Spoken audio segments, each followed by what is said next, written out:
Assalamualaikum warahmatullahi wabarakatuh. Perkenalkan, saya Gina Juliana, peserta Latsar CPNS Kabupaten Garut, golongan 3, angkatan 21, tahun 2021 di PPSDM Regional Bandung. Podcast Mind Map Wawasan Kebangsaan dan Nilai-Nilai Bela Negara ini ditujukan untuk memenuhi salah satu tugas Latsar individu pada pembelajaran Agenda 1. Dari mind map yang telah saya buat ini, saya akan memaparkan substansi mengenai wawasan kebangsaan dan nilai-nilai bela negara. Yuk kita simak! Part pertama, saya akan memaparkan mengenai wawasan kebangsaan terlebih dahulu. Dimulai dari definisi wawasan kebangsaan. Secara umum, wawasan kebangsaan merupakan konsepsi cara pandang yang dilandasi akan kesadaran diri sebagai warga dari suatu negara terhadap diri dan lingkungannya di dalam kehidupan berbangsa dan bernegara. Mari kita lihat sejarah pergerakan nasional negara kita hingga mencapai kemerdekaan. Kesadaran untuk menjadi bangsa Indonesia diawali dari sekelompok mahasiswa kedokteran Belanda atau Stovia yang kemudian membentuk perhimpunan yang kita kenal sebagai Budi Utomo. Pada tahun 1908, tepatnya tanggal 20 Mei, yang mana hingga saat ini setiap tanggal 20 Mei diperingati sebagai Hari Kebangkitan Nasional.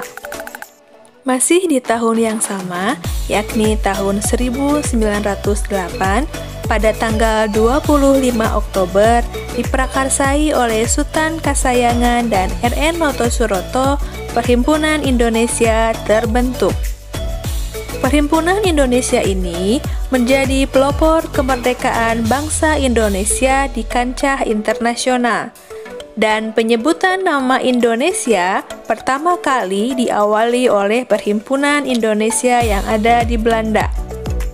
Para mahasiswa Indonesia yang sedang kuliah di Belanda ini mulai mengidentifikasi diri mereka tidak lagi sebagai Hindia Belanda, tetapi sebagai Indonesia.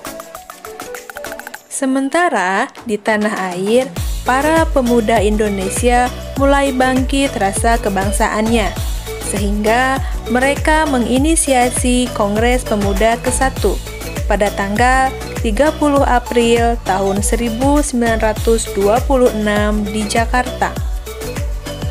Terdapat beberapa kesepakatan di Kongres Pemuda ke-1 ini, tetapi ada satu kesepakatan mengenai bahasa Melayu sebagai bahasa persatuan belum mencapai kesepakatan.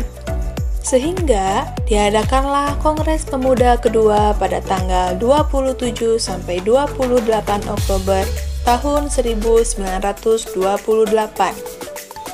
Di sana disepakati bahwa bahasa Indonesia adalah bahasa persatuan Republik Indonesia. Kongres Pemuda kedua ini melatar belakangi ditetapkannya tanggal 28 Oktober sebagai Hari Sumpah Pemuda. Saat Jepang mulai menjajah Indonesia, imperialisme Jepang menjanjikan kemerdekaan bagi Indonesia, meskipun itu belum tentu benar adanya. Kemudian, Jepang menghimpun para tokoh-tokoh republik sehingga mereka disatukan dalam BPUPKI atau Badan Penyelidik Usaha-Usaha Persiapan Kemerdekaan Indonesia pada tanggal 1 Maret 1945 yang diketuai oleh Dr. Rajiman. Tugas utama BPUPKI ini yaitu mempelajari, menyelidiki, dan mempersiapkan hal-hal yang berkaitan dengan aspek-aspek politik, ekonomi, tata pemerintahan, dan hal-hal penting lainnya yang diperlukan dalam usaha pembentukan negara Indonesia. Setelah Jepang menyerah dan bertekuk lutut pada sekutu, kemudian para tokoh-tokoh pergerakan Indonesia, para pendiri bangsa atau Founding Fathers, merubah BPUPKI menjadi PPKI, yaitu Panitia Persiapan Kemerdekaan Indonesia, pada tanggal 7 Agustus 1945 yang diketuai oleh Insinyur Soekarno.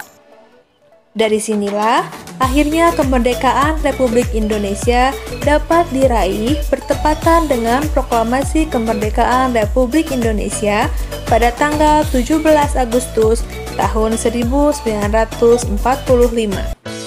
Berikutnya, mengenai konsensus dasar.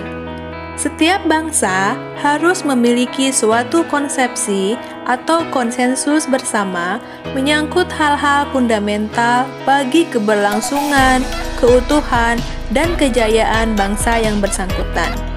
Adapun konsensus dasar negara Indonesia, yakni Pancasila, Undang-Undang Dasar 1945, NKRI, dan Bhinneka Tunggal Ika. Kita lanjut mengenai identitas NKRI.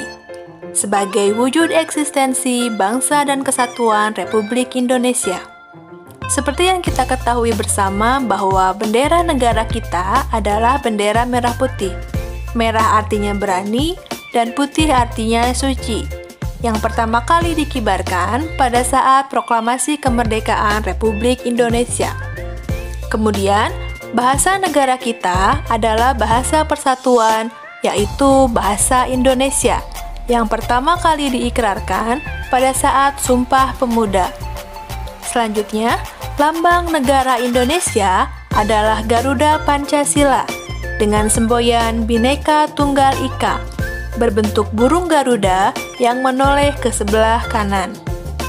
Lambang negara ini dirancang oleh Sultan Hamid II dari Pontianak dan disempurnakan oleh Presiden Soekarno, dan baru pertama kali diresmikan sebagai lambang negara pada saat sidang kabinet tanggal 11 Februari 1950.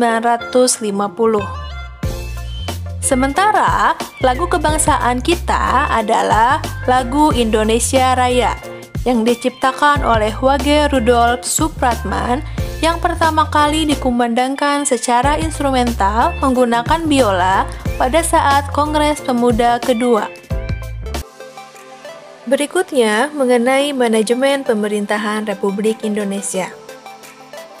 Cita-cita atau tujuan nasional negara Indonesia yang ingin dicapai tertera dalam pembukaan Undang-Undang Dasar 1945 alinea kedua, yakni negara Indonesia yang merdeka, bersatu, berdaulat, adil, dan makmur. Sementara, tugas nasional yang mana artinya adalah tugas kita bersama secara nasional, yakni melindungi segenap bangsa dan tumpah darah Indonesia, memajukan kesejahteraan umum, mencerdaskan kehidupan bangsa, dan ikut melaksanakan ketertiban dunia. Hal ini juga terdapat dalam pembukaan Undang-Undang Dasar 1945 pada alinea keempat. Kemudian, fungsi negara dibagi menjadi beberapa bagian, yang mana dilaksanakan oleh lembaga tinggi negara. Hal ini juga diatur dalam Undang-Undang Dasar 1945. Yang pertama adalah lembaga konstitutif, yakni MPR. Yang kedua, lembaga eksekutif, yakni Presiden.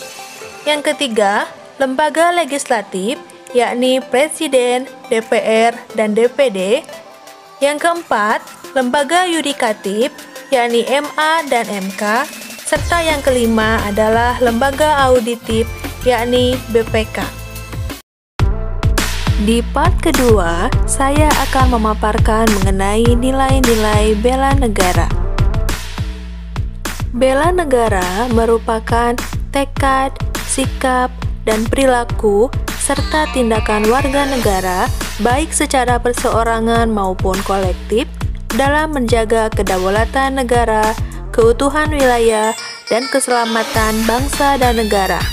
yang dijiwai oleh kecintaannya kepada NKRI yang berdasarkan Pancasila dan Undang-Undang Dasar 1945 dalam menjamin kelangsungan hidup bangsa Indonesia dan negara dari berbagai ancaman. Berikutnya, nilai-nilai bela negara yang terdiri atas 1. Cinta tanah air, 2. Sadar berbangsa dan bernegara, 3. Setia pada Pancasila sebagai ideologi negara, 4. Rela berkorban untuk bangsa dan negara, 5. Kemampuan awal bela negara. Nilai-nilai bela negara ini dapat kita implementasikan sebagai seorang ASN. Di antaranya yaitu 1. Melakukan pelayanan kepada publik secara jujur, tanggap, santun, dan cepat. 2. Melakukan tugas secara profesional. 3. Memegang teguh ideologi Pancasila. 4. Mendorong kesetaraan dalam pekerjaan. 5. Melakukan pengabdian yang tulus untuk negara. Implementasi tadi sejalan dengan fungsi ASN yang tertera dalam pasal 11 Undang-Undang ASN, yakni ASN berfungsi sebagai pelaksana kebijakan publik, pelayan publik, perekat dan pemersatu bangsa. Demikian paparan yang dapat saya sampaikan mengenai substansi wawasan kebangsaan dan nilai-nilai dasar bela negara melalui podcast Mind Map. Terima kasih atas perhatiannya.